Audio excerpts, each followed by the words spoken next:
दुनिया में शायद ही कोई इंसान होगा जिसने इस घटना को देखा ना हो। बिजली गिरना और बिजली गरजना ये एक ऐसी प्राकृतिक घटना है जो दुनिया में सबसे ज़्यादा घटती है। दोस्तों, बिजली का गिरना और बिजली का चमकना दोनों अलग अलग चीज़ें होती हैं। हर बिजली का चमकना बिजली का गिरना नहीं होता। बिजली अगर आकाश में ही रहे तो वो केवल बिजली का चमकना या गरजना कहलाया जाता है।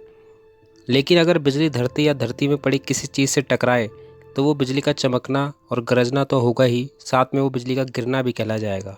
दोस्तों, आज हम बात करेंगे कि आखिर आसमानी बिजली चमकती कैसे है। पर इसके लिए हमें सबसे पहले जानना होगा कि आखिर स्टैटिक चार्ज होता क्या है।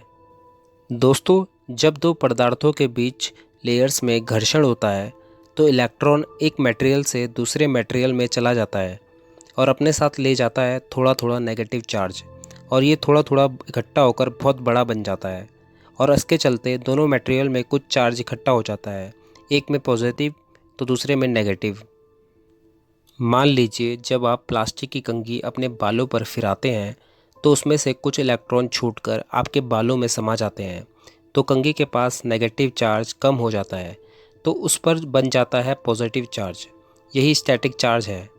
इसी पॉजिटिव चार्ज के चलते वो न्यूट्रल चार्ज वाले कागज़ से छोटे छोटे टुकड़ों को अपनी ओर खींचता है। स्टैटिक चार्ज दो तरह के होते हैं। जिस पदार्थ में इलेक्ट्रॉन ज़्यादा होंगे उसमें स्टैटिक नेगेटिव चार्ज है, और जिसमें प्रोटॉन ज़्यादा होंगे उसमें स्टैटिक पॉजिटिव चार्ज है। दोस्तों, अब बात करें आखिर बिजली चमकती कैसे है। दोस्तों, आप सब जानते हैं कि बादल कैसे बनते हैं। समुद्र का पानी भाप बनकर ऊपर उठता है और जैसे जैसे ऊपर पहुंचता है ठंडा होने लगता है। ठंडा होकर पानी की छोटी छोटी बूंदों के रूप में इकट्ठा होकर बादल का रूप ले लेता है, लेकिन फिर भी इसका बड़ा होते रहना और ठंडा होते रहना जारी रहता है। बादल का ऊपरी भाग तो इतना ठंडा हो जाता है कि छोटे छोटे बर्फ़ के कण बनने लगते हैं। ये बर्फ़ के कण हवा के कणों से घर्षण करते हैं और इन घर्षण से उत्पन्न होता है स्टैटिक चार्ज। अब प्रोटॉन और इलेक्ट्रॉन में बेशक चार्ज बराबर हो, लेकिन वजन इलेक्ट्रॉन का ज़्यादा होता है, इसलिए सारा पॉजिटिव चार्ज बादलों के ऊपर वाले भाग में इकट्ठा हो जाता है और सारा नेगेटिव चार्ज नीचे वाले भाग में। बादलों के नीचे वाले भाग में स्टैटिक नेगेटिव चार्ज बन जाता है। अब ये इंटरेस्टिंग बात है कि आसमान की बिजली ठीक वही बिजली होती है जिससे हमारे घर की रोशनी होती है, और हमारे घर की बिजली हो या आसमान से गिरने वाली बिजली, दोनों उत्पन्न होती है इलेक्ट्रॉन्स की गति से, क्योंकि इलेक्ट्रॉन्स में नेगेटिव चार्ज होता है। बिजली का कड़कना तीन तरह से होता है।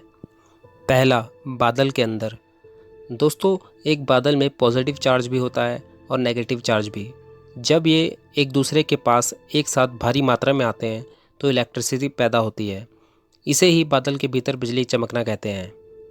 दूसरा, बादलों के बीच। एक बादल का नेगेटिव चार्ज जब दूसरे के नेगेटिव चार्ज के पास आता है तो ठीक वैसे ही इलेक्ट्रिसिटी पैदा होती है और बादलों के अंदर। और तीसरा, बादलों और ज़मीन के बीच। बादल का नेगेटिव चार्ज जब धरती में डिस्चार्ज होता है तो उसे बिजली का गिरना कहते हैं। दोस्तों, जब आसमानी बिजली ज़मीन पर गिरती है तो इसकी ताकत 10 करोड़ वोल्ट की होती है। ये इतनी खतरनाक होती है, आप इसे इस बात से समझ सकते हैं कि हमारे घर में जो बिजली सप्लाई होती है उसकी ताकत केवल 220 वोल्ट होती है। दोस्तों, बात करें आसमान से बिजली गिरते वक्त इतनी आवाज़ क्यों होती है। आसमान से जो बिजली गिरती है उसका टेम्परेचर सूरज की सतह से 5 गुना अधिक होता है। मतलब जब ये ज़मीन में गिरती है तो अपने पूरे रास्ते को बहुत कम समय में बहुत ज़्यादा गर्म कर देती है। इसलिए गुजरने वाले रास्ते की हवा पहले तो बड़ी तेज़ी से संकुचित होती है, फिर वायुमंडल के दबाव के चलते तेज़ी से एक्सपैंड होती है, यानी फैलती है। ये इतनी तेज़ी से एक्सपैंड होती है कि उसे फैलना नहीं, फटना कहा जाता है, और इसी फटने के चलते बहुत तेज़ का धमाका होता है। दोस्तों, आपने बहुत बार देखा होगा कि बिजली की चमक पहले और आवाज़ बाद में सुनाई देती है। ऐसा इसलिए होता है क्योंकि प्रकाश की गति ध्वनि की गति से काफ़ी तेज़ है, लेकिन इन दोनों के बीच के अंतर से आप ये पता लगा सकते हैं कि बिजली कितनी दूरी पर गिरी है। कुछ कैलकुलेशन के बाद ये रिजल्ट आता है कि अगर बिजली की रोशनी के 5 सेकंड बाद आवाज़ सुनाई देती है तो बिजली कम से कम 1 मील दूरी पर गिरी है। इस हिसाब से अगर 10 सेकंड बाद आवाज़ सुनाई देती है तो बिजली हमसे 2 मील दूरी पर गिरी होगी।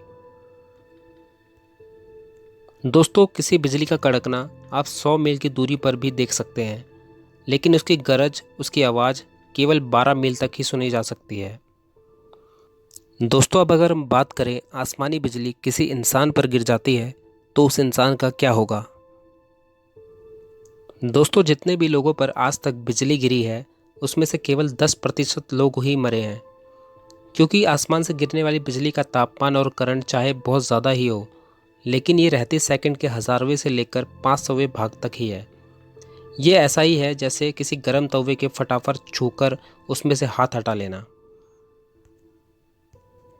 लेकिन आसमान से गिरने वाली बिजली अपनी शक्ति के चलते, जिसकी तुलना हमने गर्म तवे से नहीं सूरज की रोशनी से की थी, बहुत ज़्यादा नुकसान कर देती है।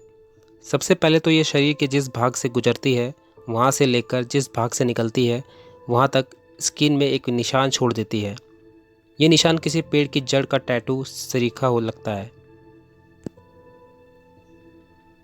दोस्तों, आसमानी बिजली गिरने के वक्त एक क्षण के लिए हमारा दिमाग भी झन्ना जाता है, ख़ास तौर पर तब जब बिजली सीधे सिर पर गिरी हो।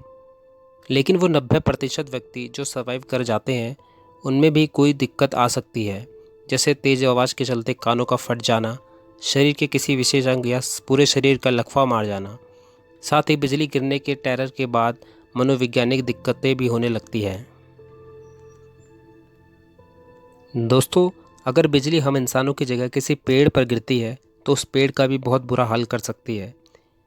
यदि बिजली किसी पेड़ में गिरे तो पेड़ में विस्फोट हो सकता है। ऐसा इसलिए होता है क्योंकि बिजली के गिरने से उत्पन्न भारी गर्मी पेड़ के अंदर मौजूद नमी को वाष्प कर देती है और भाप पैदा करती है, जो पेड़ के तनों को फाड़कर तेज़ी से बाहर निकलती है। इसीलिए दोस्तों, बारिश के मौसम में हमें कभी भी पेड़ के नीचे खड़ा नहीं होना चाहिए। दोस्तों, मुझे उम्मीद है कि आपको ये वीडियो अच्छा लगा होगा और आपने इससे ज़रूर कुछ सीखा होगा।